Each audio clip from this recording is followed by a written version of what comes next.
And how is everybody doing? I'm Jay Elsen, and this is the season finale of Coyote Corner. Well, coming up, we will recap South Dakota's respective runs at the Summit League tournament. We'll also get some post-tourney reflections from both coaching staffs and give you an update on the postseason opportunity that awaits the Coyote women. Speaking of that group, after securing their first ever regular season Summit League title, the defending tournament champs headed back to Sioux Falls as the number 1 seed. The Coyotes had won 5 of their first 6 tournament games under Amy Williams, but they had their hands full in this one, taking on the pesky 8 seeds from Fort Wayne. Haley Seibert has caused a lot of headaches for USD the past couple years, and she was at it again to Camila Carter for the baseline lay-in. Later, Seibert does it herself. The step-back 3 over Heidi Hoff. Dons led by as many as 8 in the first half. USD would close strong. Nicole Seekamp with a nice take right to the rim. That cuts the deficit to 1.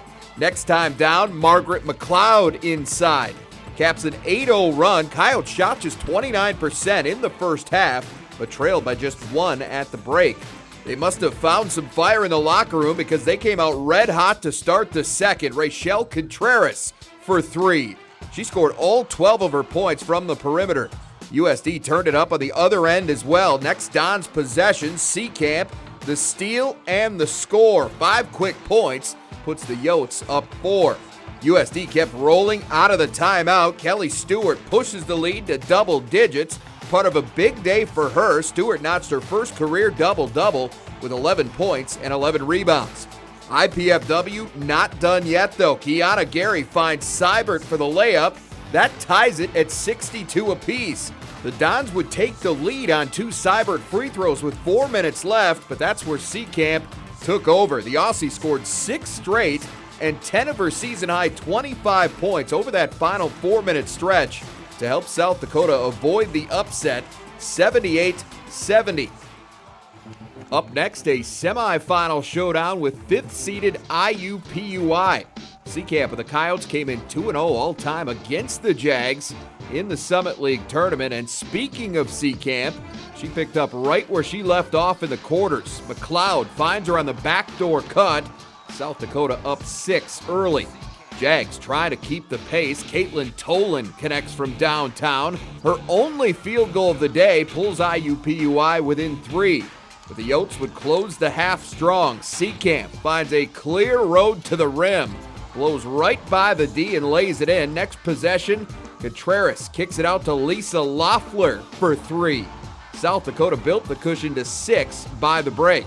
They'd be up as many as 13 in the early part of the second, but the Jags still had a little ammunition left, and it came in the form of Jenna Gunn. The freshman single-handedly kept IUPUI in the game, but it wasn't enough. Coyotes caught fire down the stretch, particularly from the perimeter. Seekamp for 3. She was 4 for 5 from outside. Contreras, she's feeling it too. South Dakota hit 8 second-half threes to put it away. Yotes win for the 7th time in their first 8 Summit League tournament games, 69-58, the final.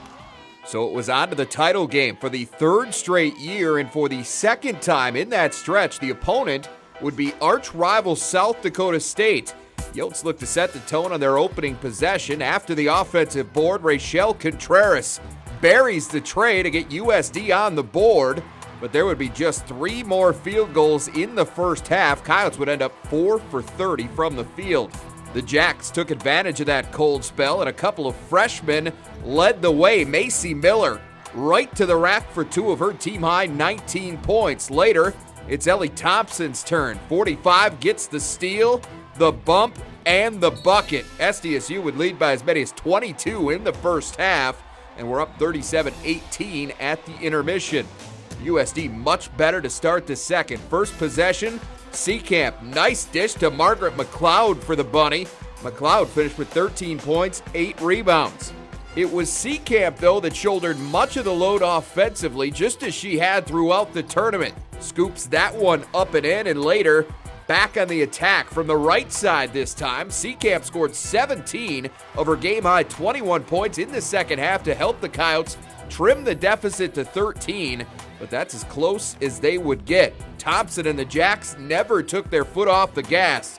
3 more of her career best 18 points, and South Dakota State ends the Coyotes' bid for the repeat and claims its 6th Summit League tournament title 72-57. Certainly a tough way to end the tournament and what had been a magical 12-month run for South Dakota women's basketball. I couldn't have asked for a better team, really. I've loved every second of it, and I guess it's the most I've ever felt like a team. Like, no one's really cares about who scores what. We just go out there and play, and if someone needs a basket, then that someone will step up. Honestly, I'd love to trade that tournament MVP for the championship trophy for sure, but I mean, from here on in, we'll just focus on the WNIT or wherever we can get, and hopefully we can get a home bid, and now our next goal is to go out and win that, I guess. The good news is the Coyote women will get the chance to start another run in the WNIT. We'll share the details of the team's latest postseason opportunity later on. But up next, some parting thoughts with USD assistant coach Chuck Love. Coyote Corner on Midco Sports Network is presented by BillionAuto.com. Well, USD women came up 1 win short of a second consecutive Summit League tournament title. And for some final thoughts, we bring in the assistant coach, one of the assistant coaches from the USD women's basketball program, Chuck Love. And Chuck, this was a roller coaster run, talking about the tournament now. Highs and lows throughout, and it started with your quarterfinal matchup against Fort Wayne. Absolutely, you're right. It has been a roller coaster, Jay. And, this whole year we talked about being consistent. Amy, she preached consistency the whole year, and it was a fine time just to, like I said, just that roller coaster during that tournament. And Fort Wayne, they're a really good team. They throw some different wrinkles at you and do a really good job, but we most definitely had our hands full, and we knew it'd be a tough game. We knew it'd be a battle, but we found a way to come out with the victory. We move on to the semifinals. You take on an IUPUI team, and the Jaguars made a second half run. You guys controlled much of that first half, but they closed it to within 3 with about 10 and a half minutes to play. But again, closed very strong. I mean, you guys put this away with some authority. Absolutely. We IUPUI, going into that game, we harped and preached even during the season. Every time we went against IUPUI, we always talked about they're a tough team. I mean, at their place, they beat us pretty handily. And we talked about defensively, like who's gonna lock in defensively and rebounding. So we preached and just harped it the whole week. And the toughest team was going to win that game. So.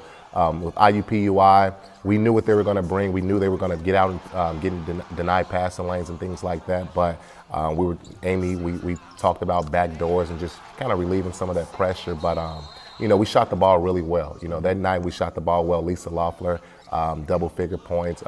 Nicole Seacamp was excellent. Just made some really big shots down the stretch.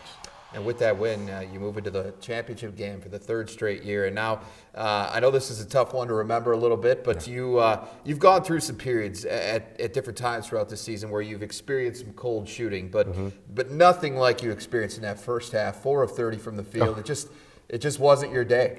It wasn't our day. And have to give them credit. They did a great job defensively, and we didn't play a good first half. With that team, they're going to capitalize off of your mistakes, and they do a great job. And we just cold shooting. I mean, Rachel, we had 1 3-pointer, I believe, in that game. So if you would have said we would have hit 1 3-pointer, I probably would have told you we probably wouldn't have a chance to win that basketball game. But we all knew what was at stake as far as, it's a championship game. It was going to be very intense. The crowd was going to get into it. And, at that time, you have to talk loud, early, and specific, what we always preach and harp on. And didn't do a great job. They got a lot of layups and just dug ourselves a hole, just big hole. So in the end, you don't get the result that you want, and that's never an easy thing to swallow, to lose that championship game. But you knew that you were going to get an opportunity to play in the postseason in the WNIT. Did that make it a little easier to handle, knowing that this team, this special group of young women, was going to get a chance to play together at least one more time? I wouldn't say easier. I wouldn't say it would be easier, Jay, but I will, like I said, our kids are always motivated. We always talk about the next game, just being, it's the biggest game because it's the next game. And, just the chance. We want our kids to play loose, of course, but I wouldn't say easier. We knew we would have an opportunity to go play postseason in the WNIT, but our goals were still the same, to win a championship game, and if that didn't happen. Now, I hate to look too far into the future, given that there is still games to be played, but there's an awful lot of talent waiting in the wings, a group that certainly seems capable of picking up where players like Nicole, Rachel Contreras, Lisa Loeffler are going to leave this thing off. We haven't heard the last of the Coyotes. This thing's just getting started here. Absolutely. Well, losing Nicole Seacamp, Rachel, there's big shoes to fill right there. I know with those two guards right there, and losing Lisa Loeffler, three good players right there leaving our program. So we do have some young kids coming in, Maddie Homily, J.C. Bradley, and Allison Orange, some really good talented kids that's going to be coming into our program. But at the same time, we know they'll be freshmen, and Megan Bonar as well from Kansas. But they'll be freshmen, so they'll go through their freshman spells and things like that. But we know we could potentially sign one more kid right now if we need to, and we're excited about the future as well. All right, Chuck. Well, it's been a fun season covering you guys, and it's been quite a run the last couple of years for sure. Certainly, congratulations on that, and best of luck going forward here in the WNIT. Thank you so much, Jay. All right, thanks, Chuck. Well, the USD men snapped their string of one-and-dones in Sioux Falls. We're going to recap their tournament run when we come back.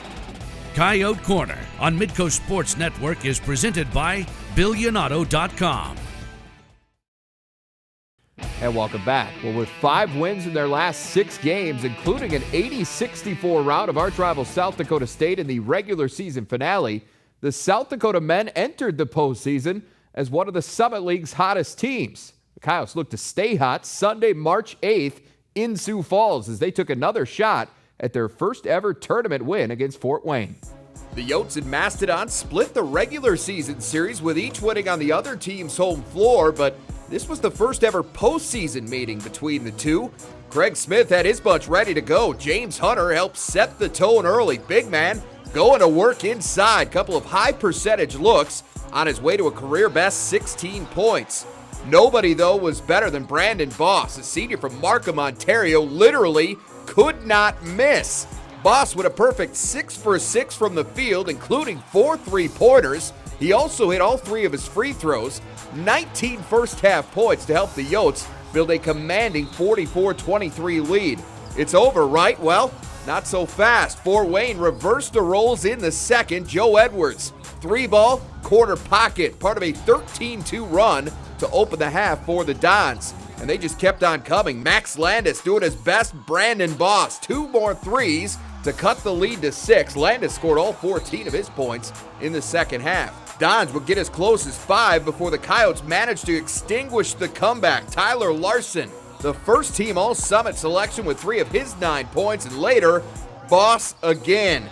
5th 3 of the night. He finished with a career-high 29 points, and South Dakota finally captures that elusive tournament victory, 82-73 over Fort Wayne. That despite being outscored 50-38 in the second half. That win earned the Coyotes a semifinal date with arch rival and top-seeded South Dakota State. Over 10,000 on hand to see the first ever postseason meeting between the teams at the Division I level. The Jackrabbits took control right off the opening tip. First possession of the game, Jake Biddle buries the 3 to get SDSU off and running. Coyotes went with what worked against Fort Wayne. James Hunter, coming off that career night, looks to get it going early on. That, though, would be his only field goal of the night. Couple trips later, USD looks to round one's other hot hand. Brandon Boss rattles the jumper. He would finish 4 for 14 from the floor. Things went cold for the Coyotes at that point, but not so much for the Jacks. They got real warm real quick, and it all centered around the 3-ball. George Marshall and DeAndre Parks did a lot of the damage. Those two combined for 5 first-half threes. State hit 8 as a team and opened up a 19-point halftime lead. South Dakota watched Fort Wayne nearly erase an even bigger deficit the night before, so the Coyotes kept on fighting. Tyler Larson did everything he could to lead him back. The senior scored 15 of his team-high 19 in the second half, but it didn't matter because the Jacks were that good. Parks led all scorers with 21, and South Dakota State rolls past USD 78-65. Tyler Larson notched his 11th double-double of the season in what would prove to be his final collegiate game.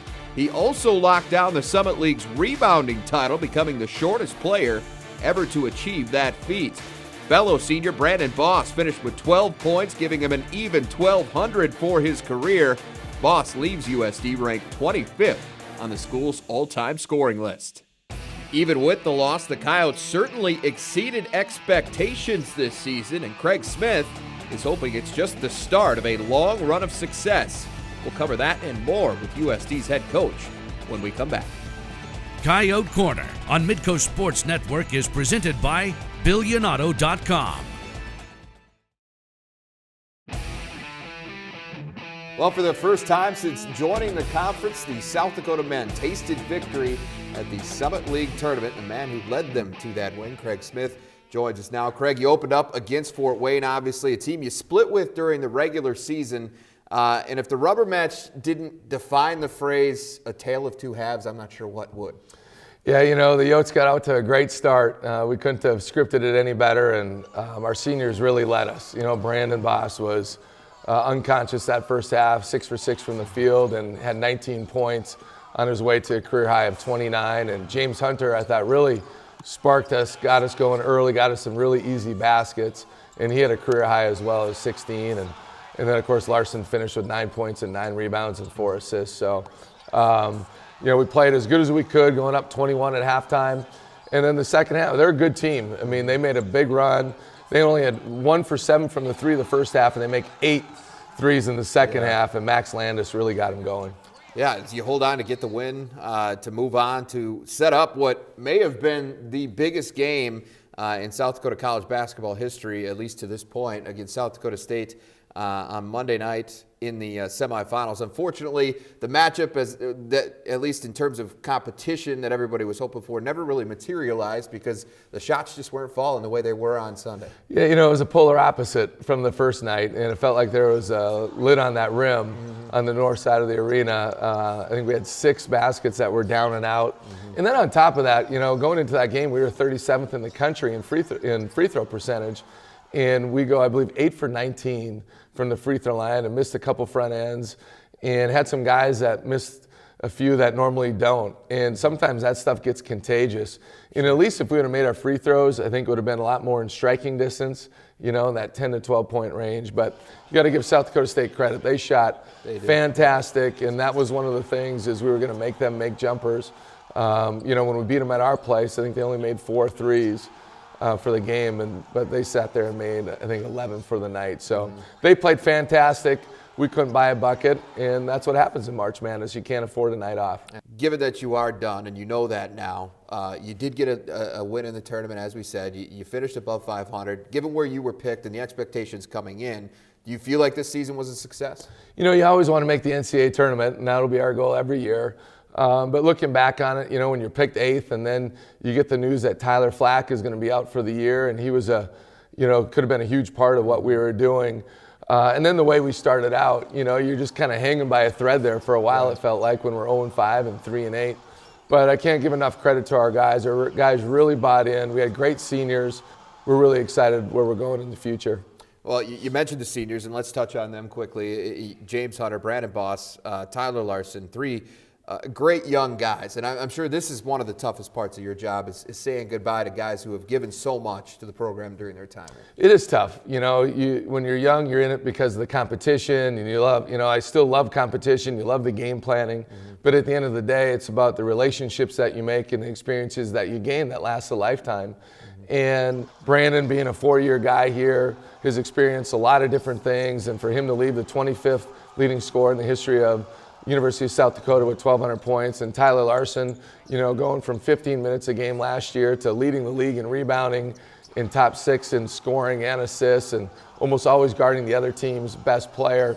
Just can't say enough great things. And then James Hunter, in his 1 year, he believed in us, and he had a lot of different options, and he showed rapid improvement, you know, throughout the year. And I think he was really figuring it out the last 10 games or so. And it'd be nice to have all those guys back, but that's part of life, and those 3 guys are going to be successful in whatever endeavor they choose. Yeah, well, turning your attention toward the future now, I know it's hard to do, but in your business, you don't really have a choice. You got to move on and find the next guys to wear the uniform. What's the biggest need, though, for this program heading into next year? You know, we're really excited about the guys that we have in our program coming back. We'll be a way different team. We're going to have way more size next year, but we need some guards. We got to find a couple guys that can really play. I'll tell you what, it's been a fun ride, and I know a lot of people around this area that have been associated with the program are really excited about the future of Coyote basketball. It's been a lot of fun catching up with you each and every week. Thanks for your time all season. Thank you, Jay. It's been exciting. All right, thanks, Craig. Well, as we mentioned earlier, Amy Williams, the Coyote women, are headed to the WNIT, and we're going to let you know who, where, and when they'll be playing right after this. Coyote Corner on Midco Sports Network is presented by BillionAuto.com. Welcome back. Well, the Coyote women knew they were in, but the rest of the details for their second WNIT appearance in the last 4 years weren't released until late Monday. The Coyotes will host Creighton on Thursday night at the Dakota Dome. The Blue Jays come in with a record of 17-13 on the season and went 10-8 in the Big East Conference. This will be the 21st meeting all time between the schools. The Blue Jays lead the series 12-8. They've won the last 2 meetings and 8 of the last 9 overall, but the Coyotes do hold a 5-3 edge in Vermilion. And one final note tonight, congratulations goes out to Tavaski Lewin, who became the first male track and field athlete at USD to earn All-America honors at the Division I level. Lewin placed 8th in the 60-meter hurdles at the NCAA Indoor Championships in Fayetteville, Arkansas last weekend. Now, Lewin and the rest of the Coyotes now move on to the outdoor season, which gets underway later this week. And for updates on them and the rest of USD's spring sports, be sure to catch Inside the Summit League Wednesday nights at 7 p.m. here on Midco Sports Network. All right, that is going to do it for us. Special thanks to Athletic Director David Herbster and his staff, Brian Betcher, and the rest of the Sports Information Office, and of course the coaches and student athletes for all the help this season. We'll be back at it next fall with another season of Coyote Corner. We'll see you then.